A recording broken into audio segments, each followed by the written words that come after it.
Chapter 7 The Top Bunk. About a week after the award show, my father calls and asks me if I signed the contract, and it hit me. Now it all made sense. I said, "No, this contract is not okay," and my lawyer couldn't believe it was my father who gave it to me. "Joe, it's a standard contract." Hip-hop is so educational that if you listen well enough, you don't need to go to school or even college to become successful. Well, at least it used to be. The singer Babyface wrote hits worth millions.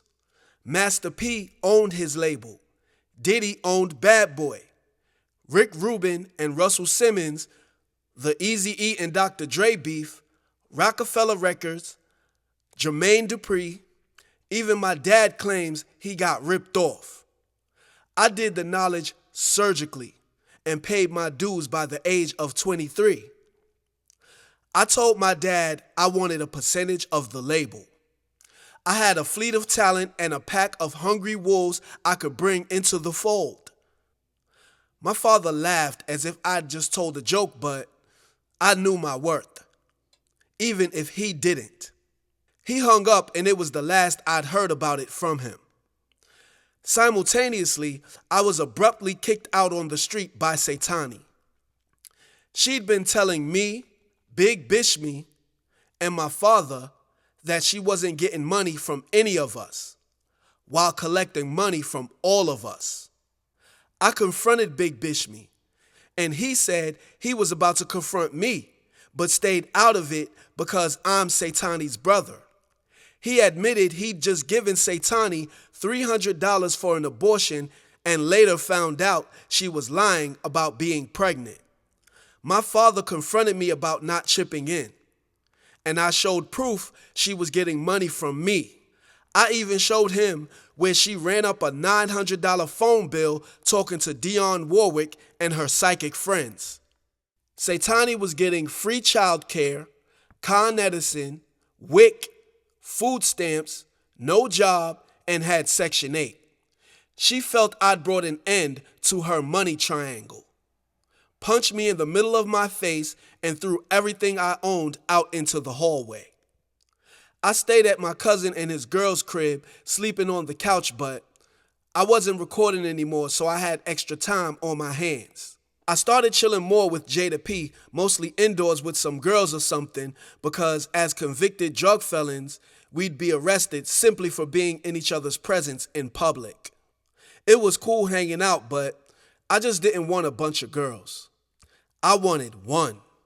I still had music on my mind though. I tried to figure out what my next move would be. I headed down the block to my Aunt Cynthia's on Burnside and saw my cousin Ricky. There it was again, the same as every other neighborhood I'd chilled in since I'd got home.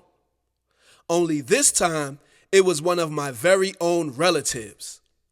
My cousin Ricky was head to toe draped in blood attire, and just a few feet from him was Gary and the man who allegedly started it all, OG Mac. I said what's up to Ricky and my homeboy Baki, also a member of the Bloods. I, on the other hand, was dressed like their rivals, the Crips, rocking royal blue from head to toe. I felt and saw all 20 plus Bloods looking at me, but once they were all given my non-gang affiliation and neutral status by my cousin Rick and Baki, I was taken off the menu. Creston Ave was 1 block over from where I lived, so it was nothing to see set reppers or hear about who did what or guess what happened. Creston Ave was ground zero for the East Coast Blood movement, but I knew how to mind my business and never stayed in one spot too long, so I never got caught up. I talked with Ricky and headed upstairs to see my Aunt Cynthia. One day after hustling, I was chilling with my cousin and his girl and met her best friend Rita. She resembled Nia Long when she played in Love Jones. We kicked it and just ended up in the living room talking. I went over to visit her at her place a few times, but always had somebody with me or she had friends already there. I'd never gotten a chance to be alone with her. It was getting boring pretending like we didn't want each other, so I just grabbed her hand and pulled her toward her back bedroom. Rita stopped me at the door and said, what are you doing? Nothing. I'm not going in that room with you. Why? Because I'm not. Listen, I just wanted some privacy. I promise I will not try anything. Lies. Wow, for real? She put her hand firmly on my chest, looked me in my eyes, and said, "No, stop." I stared into her pretty brown eyes, pulled her hand slowly off my chest, down to my hard dick, never losing eye contact. She gripped through my sweats, went from base to tip, and said, "Okay, let's go." We went in the back room, closed the door, and I started stripping her like she was a meal, and I hadn't eaten in days. She stopped me and said, "What are you doing? We can't get naked in here. What if somebody calls us?" She paused, told me to be quiet, opened the door, checked to see if anybody was listening, then said, "Come here," and pulled me into her closet. I pulled her pants down around her thighs, turned her around, and slid in from the back. No condom. The first time I'd ever had unprotected sex. It felt so good, I started to long stroke. She pushed me back in between her moans, saying, "Not so deep." I'd tell her I couldn't help it, in between mine. She said, "Oh my God, I'm going to scream." Then in succession whispered, "No, no, no, no." Pushed me and pulled away saying, "We gotta stop." We just stared at each other, leaning on either side of the closet's wall, breathing hard with our pants down around our waist. It couldn't have been more than 5 minutes and I didn't come. She said in a soft tone, "Come on, pull your clothes up. Oh my God, everybody's gonna know." And starts fixing both of our clothes simultaneously. She walked out the closet and said, "Don't come right out. Just wait here for a few minutes and then come out. I'm gonna go in the bathroom." I just looked at her, same devilish smirk, and started toward her. She put her hand on my chest and said, "No, we can finish later." I tried again, and this time she shortened her response. Same firm hand on my chest. "Later." Opened the door, looked around, and snuck out. After a few minutes, she came out the bathroom, and I was already in the living room. Her friend was like, what y'all was doing?" I smiled and said, "Nothing." When Rita came out of the bathroom, I went in to go freshen up. We all hung out, ordered pizza and wings, and watched the New York Knicks. Hours later, I went in the front room and everybody was knocked out, drunk and high. Rita was out on the recliner. I woke Rita up, grabbed her by the hand, and guided her by her waist into the back room. I stood behind her, kissing on her neck, rubbing every secret place through her clothes. While she rubbed my head, my hard dick poked her backside through our clothing, and I unbuttoned her jeans. I licked her cheek, and my tongue found its way to her mouth. She turned around to face me, keeping our lips locked. I rubbed up and down her back as she rested her arms around my shoulders. I squatted to her 5 feet and came back up to my 6 feet with a handful of ass cheeks. She took my shirt off and I began undressing her. We stopped kissing only when we had to. Finally, there we were, naked like the juice. She was in top form, perfect breasts that weren't too big, not too small, with dark pointing nipples, and I took a mouthful of each.